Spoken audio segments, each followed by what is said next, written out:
Marcus, the syndicate boss, seethed with a frustration that vibrated through the plush carpet of his penthouse office. He gestured with a dismissive flick of his wrist at the man kneeling before him, a man whose defiance was as stark as the blood on his lip. Marcus issued an ultimatum, his voice a low growl. If the beautiful, recalcitrant young man, Julian, rejected him one more time, he would be handed over to the kind of gutter trash Marcus kept on his payroll. He pointed a thick finger at a figure slouched near the door, a man named Leo. Julian, his back ramrod straight despite the brutal posture, spat a bloody response, a single challenging word. He was ready. Leo's got twisted. He wanted no part of this. He was a straight man caught in a gangster's psychodrama, his own feelings a complete non-factor. He drew a desperate drag from his cigarette, his face pale and grim under the track lighting. His associate, Rico, clapped a sympathetic hand on his shoulder and murmured that he should just get it over with. Delaying would only make Marcus angrier, and his rage had a tendency to splash onto everyone nearby. With a sense of profound resignation, Leo walked into the adjoining storeroom. Julian was there, his hands cuffed behind his back, kneeling but unbroken. The expensive suit he wore was rumpled, but his posture was that of a fallen prince. The blood on his mouth was a testament to his struggle, a mark left from when he'd bitten Marcus's ear in a desperate act of defiance. His eyes, narrowed and sharp, fixed on Leo with a hatred so pure it was almost a physical force. He looked like he wanted to tear Leo to pieces.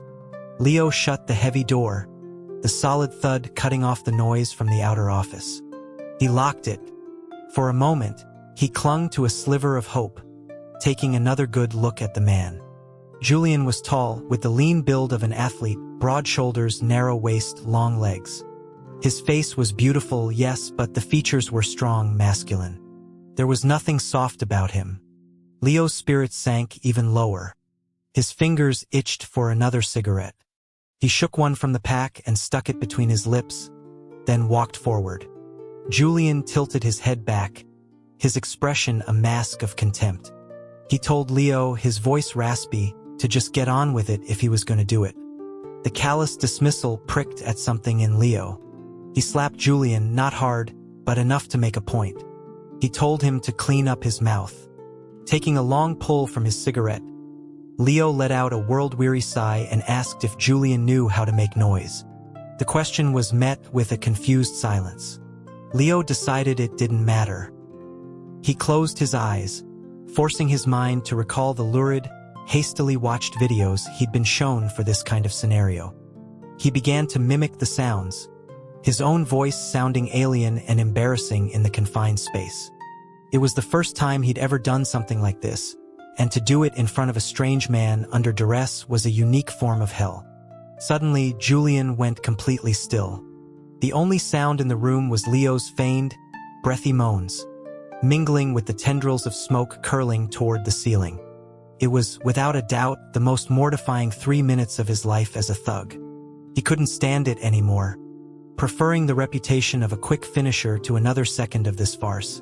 He was about to stop when a low, hesitant sound joined his own. It was a gasp, deeper and more resonant than his, almost professional in its quality, like a voice actor warming up. A slow, powerful bass note. Leo's own faked sounds hitched, turning sharp and unnatural. The atmosphere shifted, becoming bizarrely skewed, as if he were the one on the receiving end. Julian's eyes were downcast when he spoke, his voice a mere whisper of air. He asked for a cigarette. Leo fumbled one out and pushed it into Julian's mouth. Julian stared at him, then opened his lips slightly, clamping down on the filter with his canines. He tilted his chin up, nudging the tip of his cigarette against the glowing end of Leo's. A spark caught, the tiny orange flame reflecting in his dark, unreadable eyes. He thanked him. It happened so fast Leo didn't have time to react. The moment their cigarettes touched, he jerked back, an involuntary frown of disgust creasing his brow. Julian saw it, but Leo felt no need to apologize. Some weirdo lighting a cigarette like that. It was creepy. He told Julian it was fine, just not to mention it to anyone. As he was leaving, a thought struck him. He turned back and gave Julian's rear a couple of perfunctory kicks. Later, Rico praised his work, remarking that Leo must have done a real number on the kid, who was now walking with a pronounced limp. Leo accepted the compliment with a grim silence, the secret of his performance his own. Julian seemed less defiant after that, even willing to exchange a few words with Marcus. The boss was pleased and decided to grant him a supervised trip out to a department store for new clothes. The assignment wasn't supposed to involve Leo, who was busy leading a crew to stake a claim on the Marina District. He was halfway through a brawl when his phone rang. It was Rico telling him to get downtown. Fast. There was an emergency. Without time to change, Leo jumped in his sedan, a pistol tucked into his waistband, his black suit splattered with someone else's blood. He raced to the mall and found them. Julian was still Julian, but now in a clean white shirt and linen trousers, he looked polished and impossibly elegant, like a sharpened piece of jade. He stood coolly to the side, radiating a dangerous beauty. Rico shoved Leo forward, explaining that the kid had pissed off Marcus again, and Leo needed to handle it.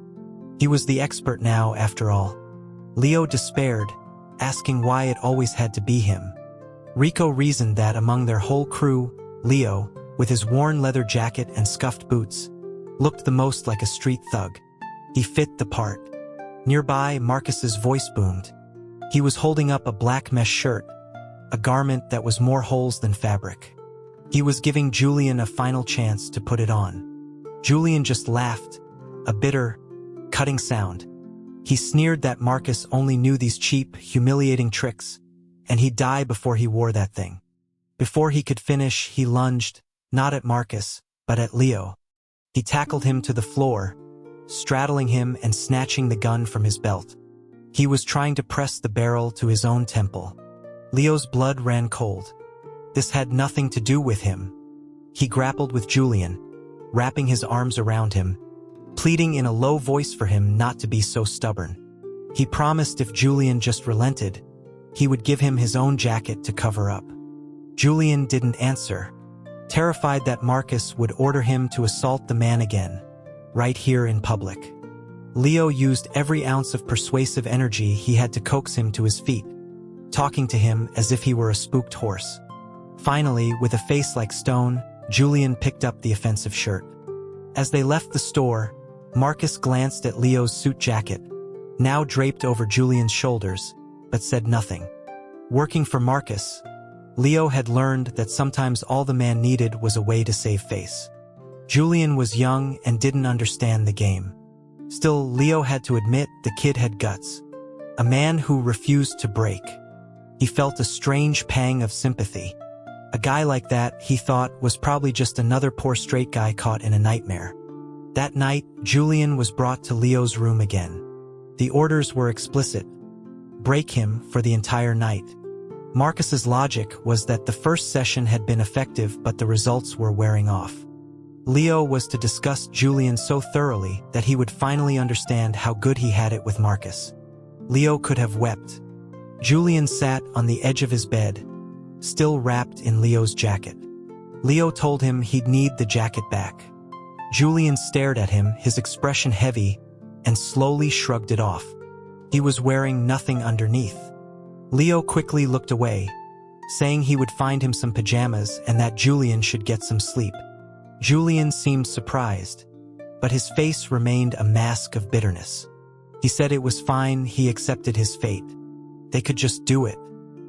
His face held a kind of scornful resignation, as if he believed his looks destined him to be desired and taken, whether by force like Marcus or through a grim transaction like this.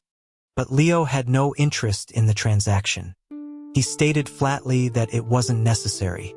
Julian clutched the edge of the comforter, insisting they had to do it for real at least once. Leo, his patience snapping, said he couldn't get hard for him. Julian froze. He asked what Leo meant. Just as Leo was about to explain, his burner phone buzzed. He turned away quickly. Julian asked who it was. Thinking fast, Leo lied. His boyfriend.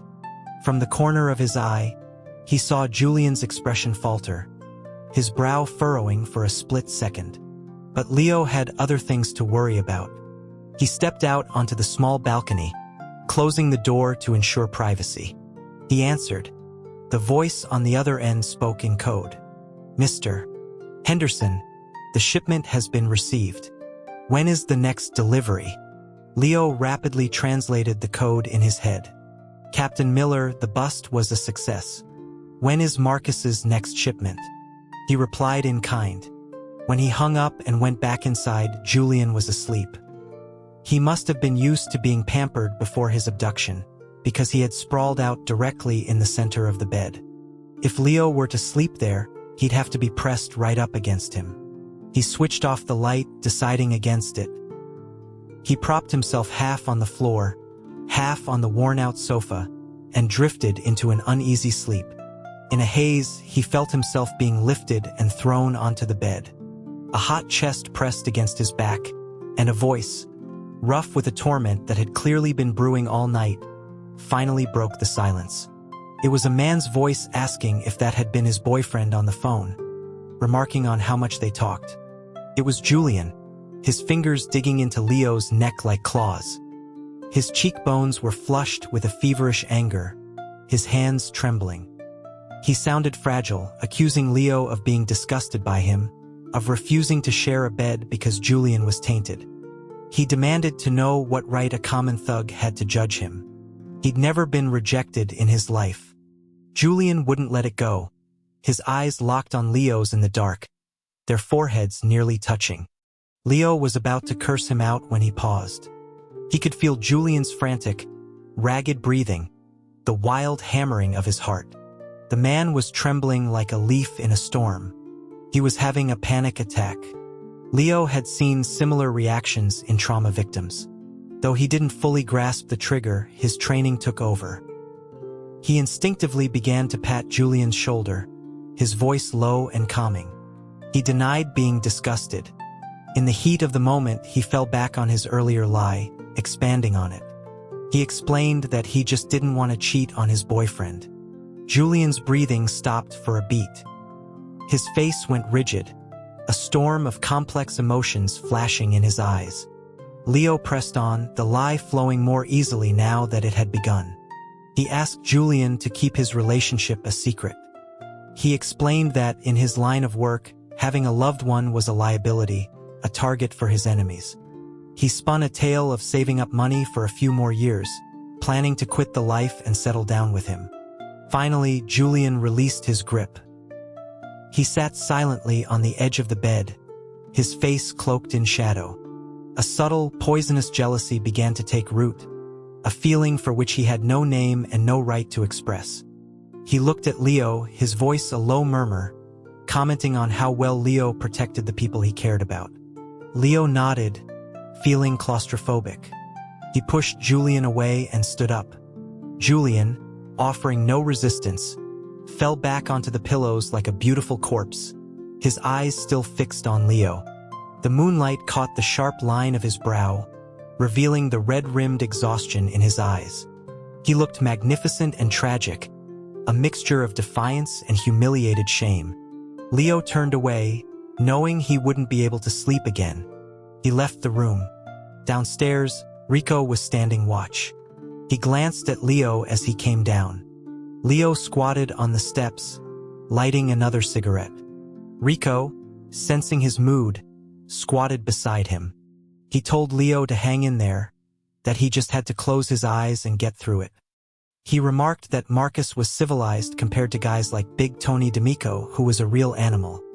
He'd captured some guy once and forced his men to take turns with him, one by one, while he watched. It was so depraved that a few guys quit on the spot. Rico spat on the ground, saying there weren't that many gay guys in the world. Leo took a deep drag of his cigarette and said that Big Tony was shot and killed last month. Rico acknowledged this, then lowered his voice, confiding that he thought the cops did the right thing in that case. Shaking his head, he said they were all just stuck, products of a bad education, doing what they had to do to survive. Leo changed the subject, asking where Julian came from. Julian had been with them for nearly a year, but Leo had deliberately avoided asking questions. As an undercover officer, you had to turn a blind eye to some of the darkness, otherwise the guilt would eat you alive. But now, thinking of those red-rimmed eyes, he found himself wanting to know. Rico scratched his head, surprised Leo didn't know the story. That kid, he said, had made quite a scene. He recounted how Julian had been a top pre-med student at Johns Hopkins. A real brain, destined to be one of society's elites. But one night, during his freshman year, his class had a party at a club owned by Marcus. Marcus saw him, and that was that. He didn't care about bright futures or promising students. He had someone slip something in Julian's drink. But the kid was tougher than he looked. He smashed a champagne bottle over his own head and managed to fight off the drug's effects. Leo frowned and asked if his family didn't do anything. Rico explained that his mother was dead, and his father was a degenerate gambler. His grandmother was senile, convinced her grandson was possessed and needed prayers to be cured.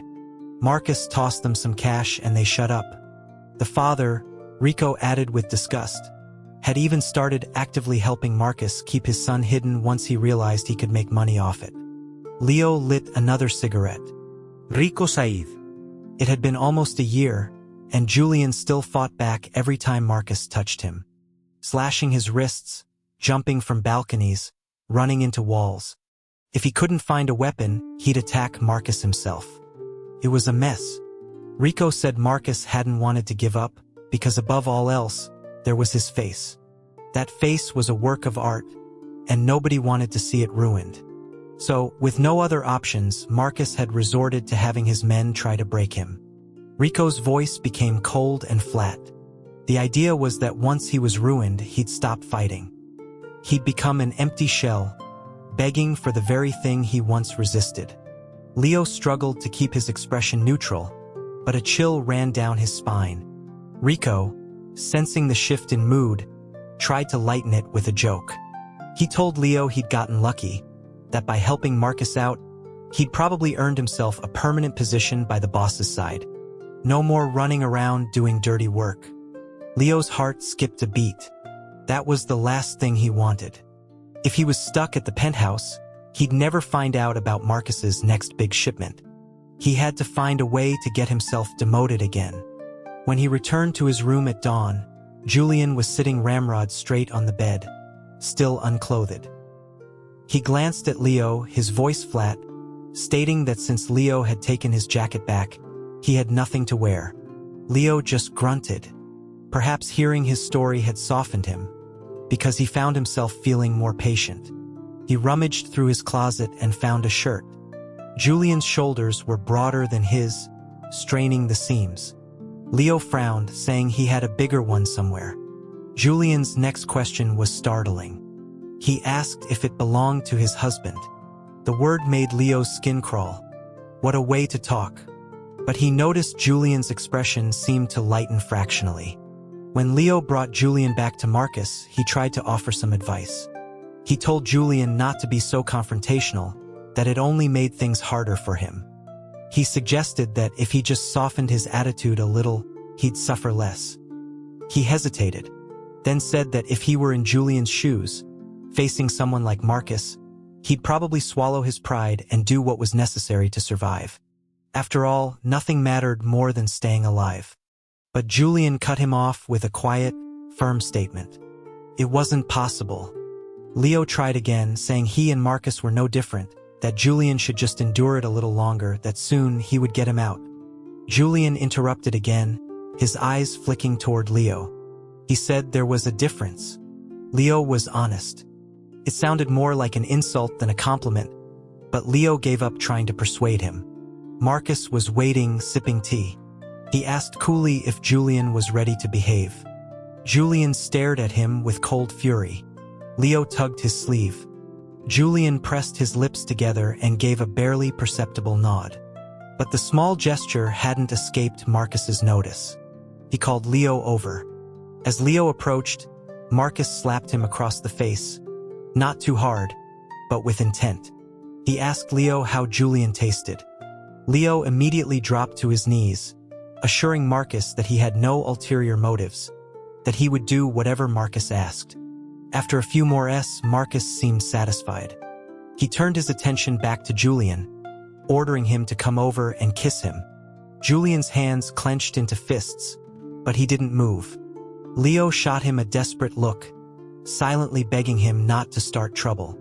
But when Julian grabbed a heavy glass ashtray from the table and raised it to smash against his own head, Leo couldn't stop himself. He lunged forward and snatched it away. He forced a subservient, fawning smile. He told Marcus that Julian was still temperamental, and maybe he should take him for a few more days to calm him down. The moment the words left his mouth, Marcus's already sour expression darkened into a storm. He let out a strange, Sunjinger laugh and threw a heavy paperweight, striking Leo squarely in the head. He snarled, asking if Leo thought this was a game, if he had the audacity to try and steal his man. Leo knelt, blood streaming down his face, shielding Julian with his body. He insisted it wasn't like that, he just needed a few days. Another object crashed against him. He pleaded with Marcus to trust him, that he genuinely just wanted to soften Julian's resolve. Marcus yelled, asking if he thought he was an idiot. Blood filled Leo's eyes, blurring his vision. He sighed internally. He was the idiot. All this for a few faded scars on Julian's wrist that he couldn't stop thinking about. He begged Marcus to believe him, citing his years of loyal service. He swore he had no personal feelings involved. Rico, seeing the situation escalating, stepped in. He reminded Marcus about the two boys that Rooster had brought in yesterday.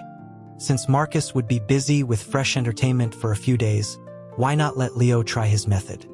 Marcus stared down at Leo, then smashed the ashtray on the floor. He grabbed Leo's hair, yanking his head back. Blood matted his forehead. Marcus chuckled softly. He commented on Leo's ugly dyed blonde hair, saying he was only now noticing that underneath it, Leo was actually handsome. He grabbed Leo's throat and kissed him, a sloppy, disgusting violation. Afterwards, Marcus glanced down at Leo's trousers. Seeing no reaction, he seemed satisfied that Leo still wasn't interested in men and let him go. He told him to take Julian for a few days. Shaking, Leo stood and bowed his thanks. Marcus waved him off. Then he asked why the Marina District deal hadn't closed, mentioning he'd heard Leo had deserted the fight. He reminded Leo that while rewards were given, punishments were also necessary. Even after years of service, mistakes meant a return to grunt work. Leo simply nodded, offering no defense. It was Marcus's way of venting, and Leo's plan, to anger him, get demoted, and simultaneously save Julian, had worked perfectly. He was a genius. The moment they were out of the room, Julian clung to him, his arms wrapped so tightly around him that Leo couldn't push him away. He gave up. He felt dizzy, unable to walk. Julian lifted him onto his back and carried him to his room.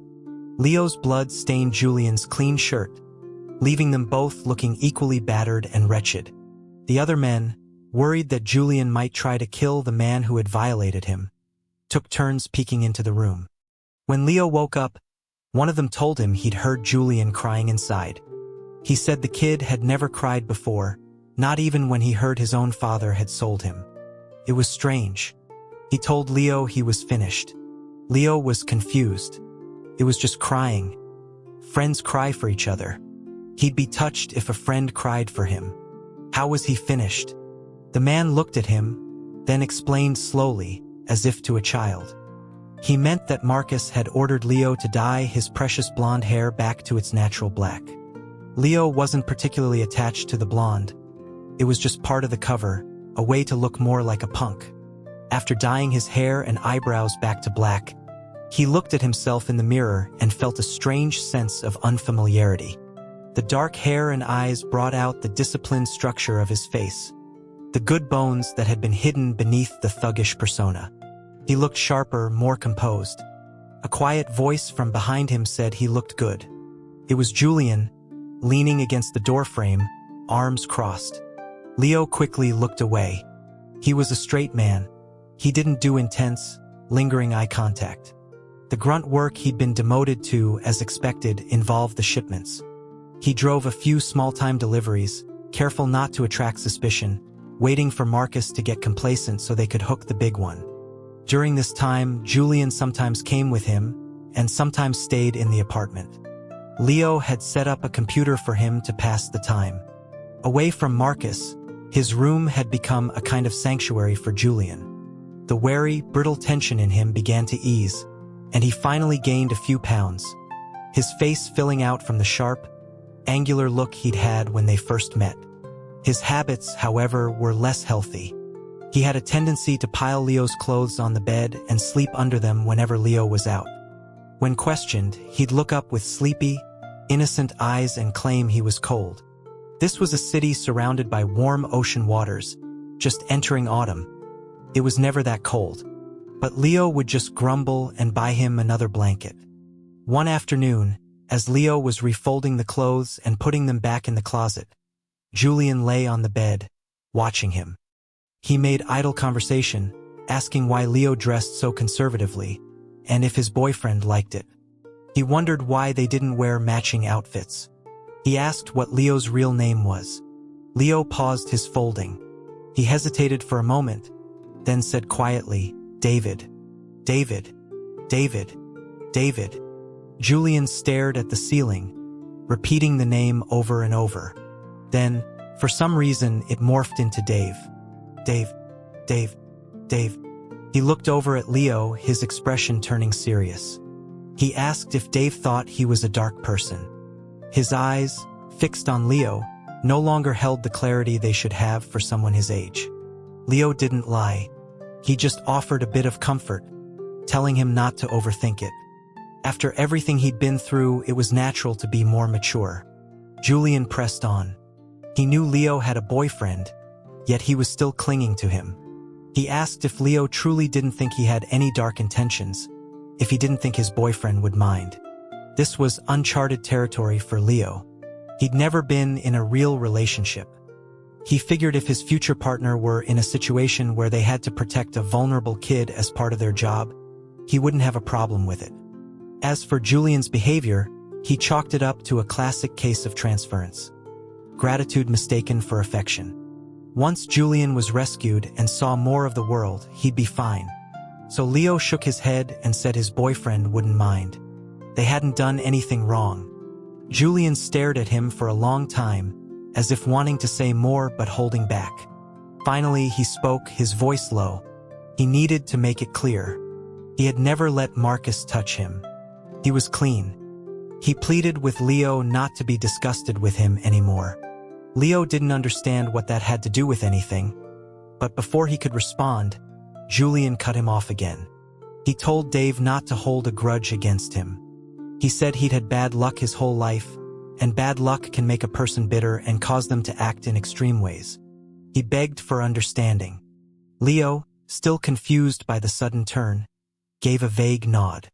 Only much later did he realize that every word Julian spoke that day was a carefully laid stone.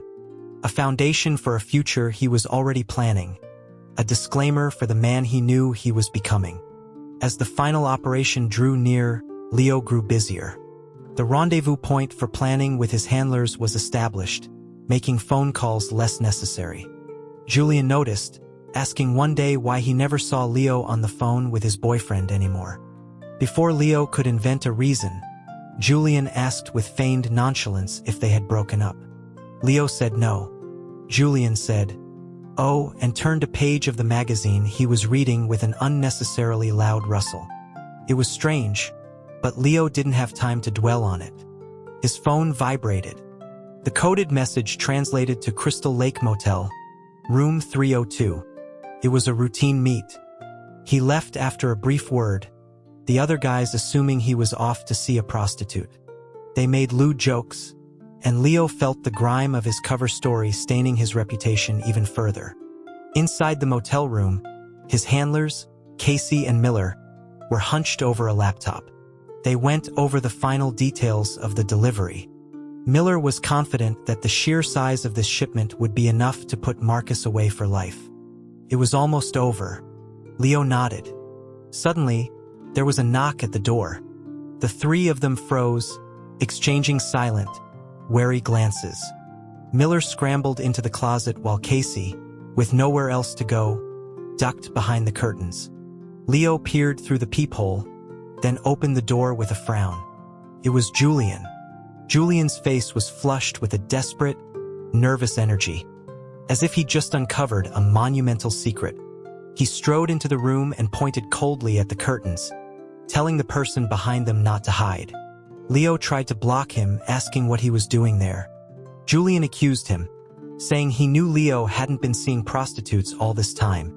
He'd been secretly meeting his boyfriend. Leo paused. From behind the curtain, a bewildered Casey stepped out. Leo shot him a meaningful look. Casey, catching on, gritted his teeth and took Leo's hand. Julian's gaze sharpened instantly, sweeping over Casey. Casey was average in every way, average height, average looks, the perfect undercover agent. Julian's eyes flickered, a complex mixture of jealousy and disbelief swirling within them. He told Leo that since he knew, he should give them some space. Leo started to speak, but Julian interrupted, insisting he'd seen another man come in with him, that he was hiding in here somewhere. He accused Leo's boyfriend of cheating, pointing dramatically at the closet. He claimed the man in the closet was his boyfriend's lover, that he didn't really love Leo at all. He moved with startling speed, lunging for the closet door. Leo's scalp prickled. He couldn't let this escalate. With a sharp crack, he slammed his palm against the closet door, holding it shut. His voice was ice as he told Julian that was enough. Julian froze, his body rigid. It took him a few seconds to process that Leo was stopping him. His chest heaved, his face flushed with rage. He stared at Leo, his eyes turning red, insisting there was someone in there. Casey, quick on his feet, started patting Leo's shoulder, adopting a ridiculously melodramatic tone. "Honey," he whined, "say something. Look at him. Why is he being like this?" Leo winced. Not all gay men talked like that. Trapped between two actors, he just wanted the scene to end. He told Julian to go home. Julian refused, his voice cracking with disbelief. He couldn't understand why, even now, Leo was protecting this other man. What was so special about him? He pleaded, his voice dropping to the cajoling tone he sometimes used. "Dave, please. Trust me. Just open the door." Leo's resolve hardened. He repeated, his voice firm, that this was his business. He told Julian to go back. Unlike him, if Julian was missing for too long, Marcus's men would come looking. Julian looked utterly stricken, his brow furrowed in a tight knot of pain. He stared at Leo's unmoving face, and a tear of pure frustration and rage escaped his eye. He looked like he was trapped in a waking nightmare, on the verge of collapsing. After a long, tense silence, his sharp mind finally put the pieces together, or rather, finally allowed itself to acknowledge the terrible truth he'd been avoiding. He knew there was someone in there, he accused, his voice trembling, and Leo was protecting him. So now Leo was a man who enjoyed being cheated on. His reputation sank to a new low. Casey patted his shoulder consolingly. The gesture seemed to ignite something in Julian. His gaze snapped to Casey, his eyes burning with a jealousy that had no right to exist and no outlet for its fury. He stared at him, both timid and aggressive, and another tear finally broke free. "Why?" he whispered. "Why him?" He wrapped his arms around himself, shaking like a small, crazed animal that hated the world. "I didn't do anything wrong. Why is this happening to me?" Leo clenched his fists. He started to speak, but Julian just shook his head, refusing to look at him, and fled. He didn't come back. Rico later told him Julian had returned to Marcus's estate. Leo smoked a cigarette, feeling an inexplicable annoyance. Rico congratulated him. Now they could finally get back to being regular thugs. But for some reason, Leo felt neither happy nor relieved. Perhaps it was just the sting of having his hard-won efforts to protect someone thrown back in his face. Even a good deed done with no expectation of reward can leave a bitter taste when it's rejected so completely. Or maybe, buried deeper, there were other feelings he couldn't yet name. Marcus was extremely cautious about this final deal, delaying the schedule repeatedly. Leo waited at the port, his nerves fraying. He heard from Rico that Julian was now officially Marcus's adopted son. Rico looked at him strangely, asking why he looked so glum. He said it was a good thing. As a son, even if things were still messy behind closed doors, Marcus had to maintain a certain public image. It meant outsiders like them wouldn't be ordered to touch him anymore. It was for the best. Leo took a deep drag from his cigarette, the tip glowing in the twilight. An image flashed in his mind. Julian, head tilted back, defiant and cold, lighting his cigarette from Leo's. It felt like 1,000 tiny insects were chewing at his heart, a dull, persistent ache. He cursed under his breath. At Christmas, Leo and the crew went back to Marcus's villa for what amounted to a company party. There, he saw Julian again. He stood behind Marcus, his expression placid, but with a new, subtle hardness in his posture. Their eyes met for a fleeting moment before Julian looked away with indifference. Marcus saw Leo and smiled. He praised him for his recent work, then gestured to Julian. He told his new son to pour Leo a drink so they could bury the hatchet. Julian handed him the glass, their fingertips brushing. Leo drank it down in one go, muttering his thanks to Marcus. Marcus smiled and patted Julian's hand where it rested on the bar. Leo quickly looked away, but the image seared itself into his brain. Their hands, one layered over the other. Julian's hand. He replayed it again and again. The party descended into a drunken revelry. Leo told himself he was only drinking so much to blend in, which is why he found himself getting dizzy. As he was leaving, Julian called his name. He said Marcus wanted to see him. He led Leo down a dim, empty corridor, and then, in a sudden violent movement, he grabbed Leo's tie, slammed him against the wall, and pressed his body against his, kissing him with a rough, desperate hunger. This time, kissing a man, Leo didn't feel sick. He didn't feel disgusted. Instead, his heart began to hammer against his ribs, the blood rushing to one specific part of his body. He tried to push him away, mumbling that he felt sick, that Julian was being dark and twisted. But Julian held him fast, whispering between kisses that he already knew all that. Leo didn't need to tell him. He gave a broken, self-deprecating laugh. He told Leo not to bother with the boyfriend story anymore. He admitted he had no morals, no gratitude. He was just an untamed dog. He challenged Leo to kill him or have his pipsqueak boyfriend kill him. Because if they didn't, he would never stop.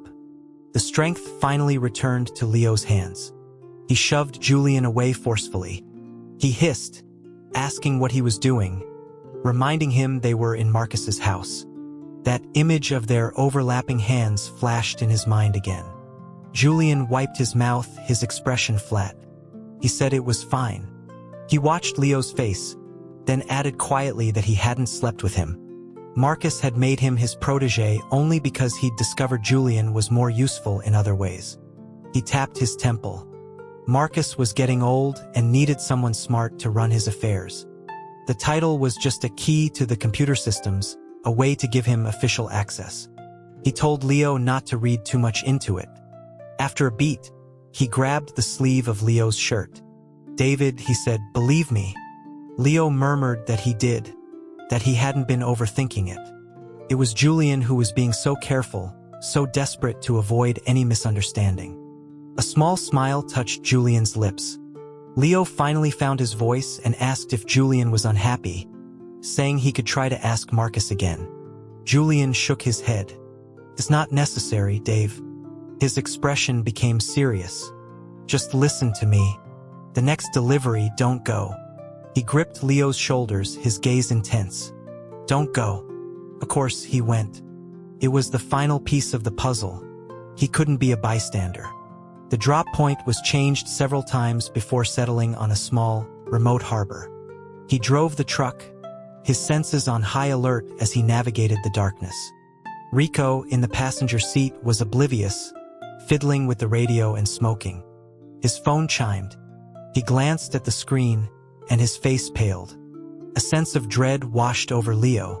He was about to stop the truck when he heard a faint, dangerous hissing sound. He knew what it was. An instant later, a deafening explosion ripped through the night. The force of the blast nearly flipped the truck. Leo grabbed his gun and his phone and dove out of the cab. In the distance, sirens wailed. His phone crackled to life. It was Miller shouting that something was wrong. The raid wasn't theirs. There was another mole inside Marcus's organization. Leo pressed himself against a stack of crates, his mind racing. He already had a suspect. The sirens grew louder. Miller assured him it was okay, that he'd just notified the responding units of Leo's identity. He was safe. Leo breathed a sigh of relief. A moment later, an arm snaked around his neck and he was dragged into a narrow alley. He stopped struggling as soon as he heard the voice. "Marcus is dead." It was Julian. He repeated it. Marcus was dead. The rest of the crew were either arrested or killed. Leo demanded to know what happened, if Julian was all right. The clouds parted, and the moonlight illuminated Julian's face. He looked pale and strangely resolute, a man held together by a colossal guilt and an equally immense, greedy desire. The police would be there any second, he said, his words coming in a rush. They would arrest Leo, too. Julian stood in front of him, his eyes black pools in the dim light. He told Leo that he had evidence of his crimes. All Leo had to do was promise to break up with his boyfriend and be with him, and he would make sure Leo disappeared, that he would be safe. Leo was furious. He asked Julian if he was insane to use something like this as a bargaining chip. Crime demanded punishment. You couldn't just hide from justice. When had this kid become so twisted that he would think of concealing a felony, of joining a criminal on the run? Julian's face was a blank mask. He admitted that yes, he was insane. He was an ungrateful monster. But, he said, his voice cracking, he had no other choice. Leo was all he had left. He was the only one who had ever been kind to him. He gave a terrible, broken laugh. He knew Leo was disgusted by a lunatic's love, that he looked down on him, but he was out of options. The laugh died, and his beautiful face, illuminated by the distant fires, took on a desperate, final resolve. He told Leo to agree, or he would send him to prison. Leo stood his ground, his face cold. Julian's demeanor shifted again. He began to beg, his voice soft and pitiful, as if he were the one being blackmailed. "Please, Dave. Agree. Please?" A sharp voice cut through the tension. "Hey, what are you two doing?" Julian instinctively stepped in front of Leo, shielding him. He started to say Leo wasn't involved, but the police officers recognized Leo. He sighed. He told them that the man with him was Julian Vance, the kidnapping victim, and that he could be trusted. The words hung in the air. He felt the man in front of him stop breathing. In that instant, Julian understood everything. His last, desperate hope had vanished in the most humiliating way possible, exposing the ugly, scheming nature of his heart. He had no leverage left. Julian's back, once so straight and defiant, began to curve, as if he wanted to shrink into the grimy alley floor and disappear. The officers gave Leo a quick, professional nod and continued their sweep. His mission was over. There was no reason to stay. But he hesitated for 2 seconds. 2 seconds for Julian. Then he turned and walked away. From the alley behind him came the sound of weeping, a raw, agonized sound that grew into a hysterical, regret-filled scream. 3 years later, David's record shop was doing well. A few long-term bulk orders had set him up nicely. Casey and Miller had visited a couple of times. They all agreed on one thing: he wasn't cut out for undercover work. His conscience was too heavy. The Marcus case had succeeded through a combination of luck and the fact that Marcus, for all his bluster, wasn't as ruthless as some. After the case closed, to protect him from any remaining syndicate members, David had left the force and changed his name. Casey had tried to console him, saying that on the bright side, at least he didn't have to pretend to be gay anymore. David almost corrected him but stopped. The truth was, he wasn't sure anymore. He often found himself lost in a fog of confusion late at night. He dreamed of Julian, but he never once asked about him. He assumed that Julian's desperate, grasping love for his rescuer would have faded as his life returned to normal. After 3 years, he had probably forgotten who David even was.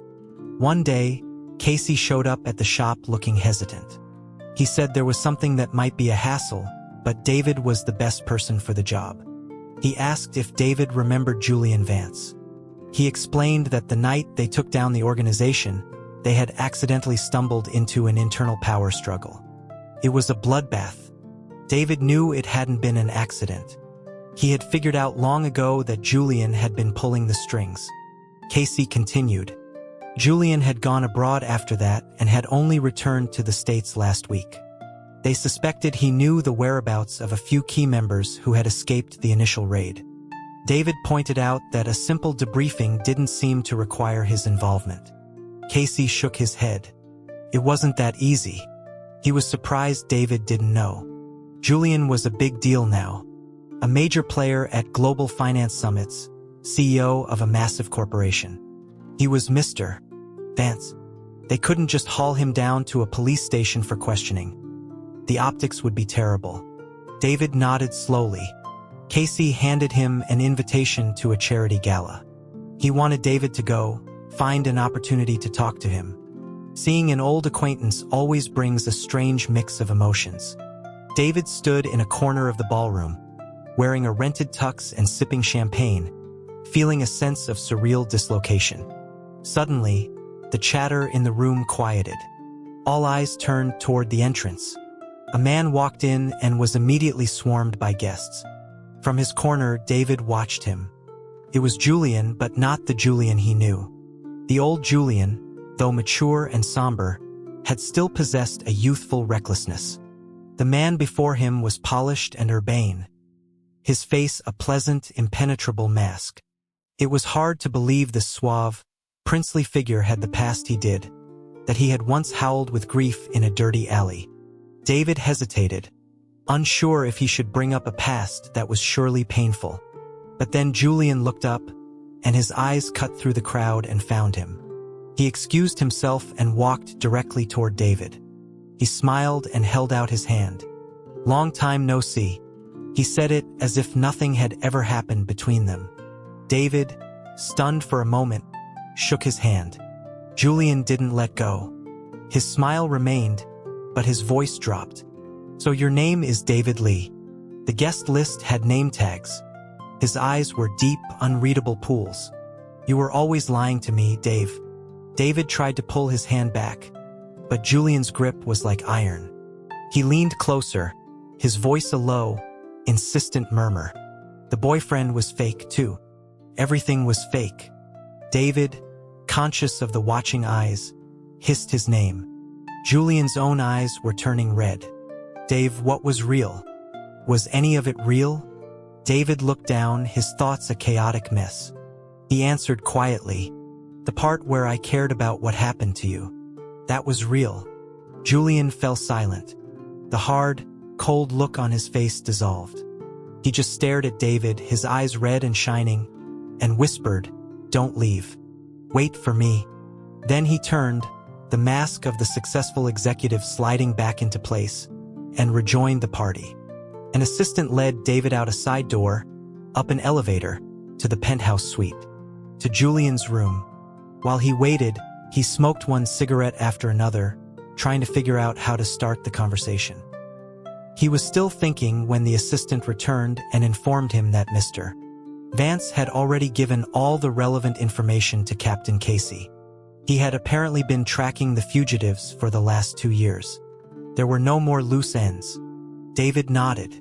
The assistant told him Mr. Vance had said to make himself comfortable. Make himself comfortable. To wait or not to wait. Now that all the official business between them was concluded, waiting meant something else entirely. It meant that what came next was personal. David finally understood. The kid. He still didn't leave himself any room for retreat.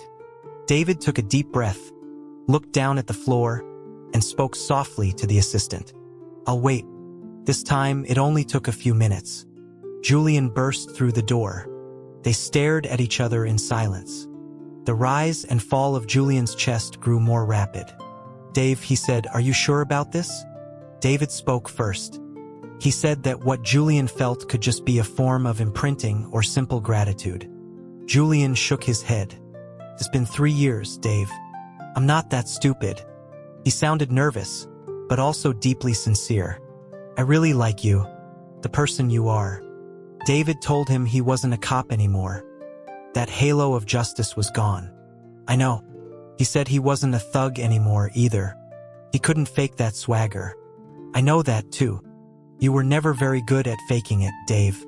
And David added, "I'm not sure I'm, that way." Julian suddenly smiled, a genuine, brilliant smile. "What does that mean?" He knew the answer. David felt a flush creep up his neck, but he kept his expression steady. "It means you're the only man I've ever had feelings for." Julian stared at him. "I know," he said softly. He crossed the room and knelt before David, who was sitting on the sofa. "Dave, I know all of it. I like you, and it has nothing to do with any of that." He gently rested his forehead against David's hand. "I'm just afraid you'll get tired of me. My nature is dark. I'm morally corrupt. I do extreme things. You know that, right?"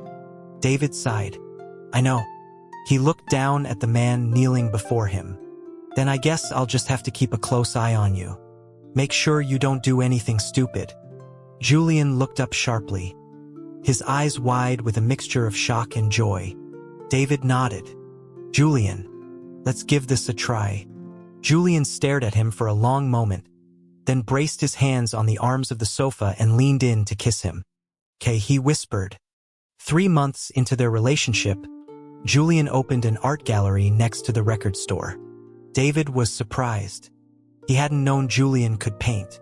Julian just smiled and said that doctors have to have steady hands. The statement was tinged with sadness. His original dream was now impossible. He looked at David, his expression a mixture of contentment and helplessness. "Dave, don't look at me with that pity. All of that is in the past." David scratched his head and smiled. The case was closed smoothly. Casey dragged him out for celebratory drinks and asked, with a complete lack of shame, for all the details of his relationship with Julian. "Dude," he slurred, "is he big? A big shot?" "Yeah," David replied wryly. "I've never met a bigger shot. He's trying to put all his assets in my name." Julian had explained it was a business tactic. "You're a loyal guy, Dave. If you ever want to leave me, you won't, because a messy divorce would crash my company's stock." David didn't understand any of it and wasn't sure if Julian was kidding. Casey asked if Julian was as cool and distant in private. "No," David said. "Not at all." The question was difficult to answer. He immediately thought of Julian in bed, the fierce, almost brutal way he made love, as if trying to permanently fuse their bodies together. It was a good thing his police training had left him in good shape. He could barely handle it. David coughed, feeling the alcohol go to his head.